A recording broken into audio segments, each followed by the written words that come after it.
Well, hello everybody, it's Dr. Carmen Bryant. This is Car Chronicles. Car Chronicles.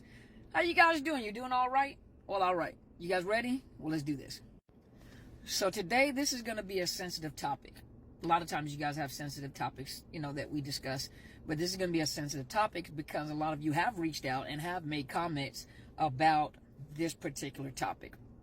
And the topic is, you guys see it already, but as I'm recording, I hadn't put the title up yet. But let's talk about the narcissists and their disabled children. And so a lot of you guys have reached out and said that you're very heartbroken because they may have ghosted you or left you, and you're married to this person, and that is their child, and the child is disabled. Some of them autistic, some of them, cognitively or intellectually delayed. There are other disorders or disabilities that your children have had. Brain damage, those that are, confined to wheelchairs, those that have breathing apparatuses. But many of you have made the comments on different types of disabilities and what you're struggling with. And you have to remember that when you're dealing with a narcissist, and remember, narcissists don't have the capacity to empathize like you can. They have cognitive empathy, meaning they understand how emotions operate because that's how they manipulate. So they know, 1 + 1 = 2. They understand how to manipulate emotions. So they understand how to, in other words, how to trigger those emotions. But the empathy, the emotional empathy, to be able to step into somebody else's shoes and feel that pain is not something that they do. That's not something that because they think that's a weakness. And so when you're dealing with a narcissist, and I'm not talking about somebody who just has narcissistic trait and immature and just have not grown or feel like growing. Most of us do have narcissistic traits. I'm talking about those that actually have the disorder, 5 to 6 out of the 9 traits, but allow the therapist to do those diagnoses. You just go by what you see and you respond accordingly and do what you have to do accordingly. But those that have disabled children, you have to remember that they use everything because it's all about them. Everything is about them. So you do understand, and those of you that have disabled children do understand that it requires resources. It requires a community, doctors and healthcare providers, resources, and I'm gonna try to make sure that before the video ends, I talk about some of the resources. But resources, it takes a community, it takes a tribe of people to help someone that has a disabled child. You have the caretakers, you may have the medical personnel, you may have the respite care, Social Security, which I'm just throwing it in there now just in case the video ends.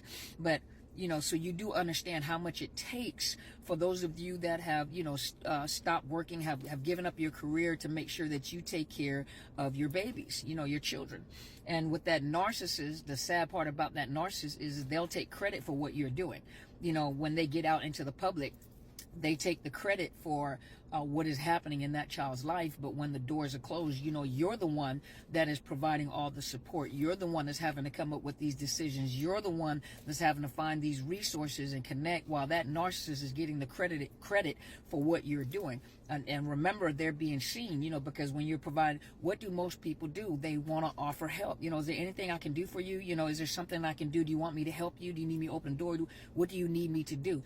And one thing that I don't want you to be embarrassed about, because a lot of you that have been in a situationship with a narcissist always make you feel like you asking for help or getting help is a weakness. So they have groomed you to think, or they have abused you mentally and emotionally to think that when you ask for help or you receive help from people, it's a weakness. You're a sorry parent. You don't know what you're doing. No, you need help. You need help to keep your emotions intact, to keep you sane, to give you a break so you don't have caregiver burnout. But they make you believe that if you receive help that you are weak. And so a lot of times when people offer you help, you're quick to say, I don't want to burden anybody. No, because they have taught you to respond like that or to react like that. But it's okay to get help. And that narcissist hates when people come in to help you because they really wanted to make you destitute. They really wanted you to feel like you have to depend on me for everything. And that we already know that is not true, right? And then you have those narcissists, of course, that will leave. And there are narcissists that look at you and your children as an attachment or a part of them, you know, an attachment or a piece of them. So that means that they look at that child as not just dysfunctional, but a display of their weakness. Meaning that if I produced a seed, or if I produced an offspring that has disability, they're not perfect. They're flawed, which reflects on me to make me flawed, because I produce a flawed individual. And we know that children, you know, that have Down syndrome, they're not flawed. You know, there's things going on, you know, they have health issues, but they're not flawed children, you know. But that narcissist will look at it as I'm thinking of the word, I know you guys are going to put it in here, but as an attachment, you know, or a piece, you know, a piece of them. Meaning that if that child is flawed, that makes me flawed. If that child is disabled, it makes it seem like I'm imperfect, because I'm supposed to have a perfect looking husband or wife, a perfect job that you guys have, perfect children. And anytime, you know, that's how a lot of times abuse takes place, because you know, the perfection that they have in their head is not something that we can attain. The child or the wife or the husband can attain. But a lot of times what they'll do is they will leave you, you know, and they'll leave because and it's your fault then, because you are flawed and you produced a flawed child. You're flawed. I'm not flawed. You're flawed. There's something wrong with you. And sometimes it could be genetics, and the genetics may run on the narcissist side of the family, or it could run on your side of the family. But they look at it as flawed. And now they're looking at how people perceive them. So they much rather leave, and some of them have, you know, much rather leave and keep you a secret, keep the children a secret, you know, and a lot of you are speaking out saying that, you know, the narcissist left us. They won't even acknowledge us. They won't even acknowledge that this is their child, won't support us, won't sustain, because they totally try to cut it off or cut you off and hide you so that no one knows anything about you and your children. Because of the fact that it's affecting their esteem, it's affecting their image, is affecting the mask that they're wearing, it's affecting how people perceive them in their minds, how people perceive them.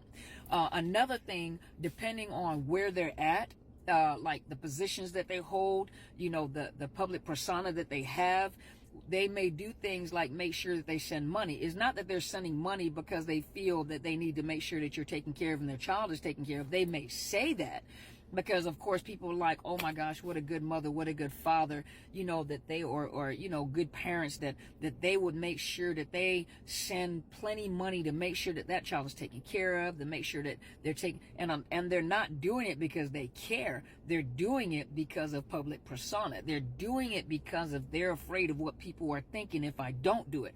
And if I do it, it makes me look like a hero. It makes me look, so no matter what I do, anything ugly that I do, it should override, you know, what I do for the family, you know, and they'll look at you as this family as an extension. That's the word I was looking for, an extension. But they're looking at these people that have become an extension of themselves as if I, you know, make it rain, make sure I give them money, make sure that they're taken care of, I look like a hero in the public eye. But they don't care. It just it matters how they look, how people perceive them, you know, to make sure, because they are people pleasers. They will become people pleasers to win, you know, and these are a lot of times the Sematic Narcissist. The Sematic Narcissist, who is very, very, very concerned about how people perceive them, how people see them in the public eye. So they'll do things like that. But a lot of you know, who have dealt with these type of narcissists, that they really, you know, it's superficial. You know, they don't really care. All these people are, and it makes you mad because all these people are applauding this wonderful mother, this wonderful father, these wonderful grandparents or caretakers or caregivers. They're applauding them, but you know, when the doors are closed, they could care less. Stop that child from yelling. Stop that child. Why are they doing that? You know, that disgusts me. And these are the words that you're hearing from that narcissist, and it breaks your heart because you can't figure out what should I do or how should I do this. Now, before the video ends, I want to say, for those of you, I know not all children or not all the people that you're taking care of, you know, may qualify for Social Security benefits. See if you can get Social Security benefits. Those of you that are veterans, they have programs set up, you know, for the veterans, you know, and their children. They have programs set up as a caretaker. Now, there's a different name in every state where you can get paid as a caregiver, not taker, but caregiver of that disabled individual, whether it's a child or a veteran. You know, they do have caregiver programs, even with the the VA where they will pay you to take care of your family members. And they also have what's called respite care. Look for respite care to give yourself a break, because caregivers need breaks too before you burn out. So go look through your state, ask the state and the people that are assisting you about those programs.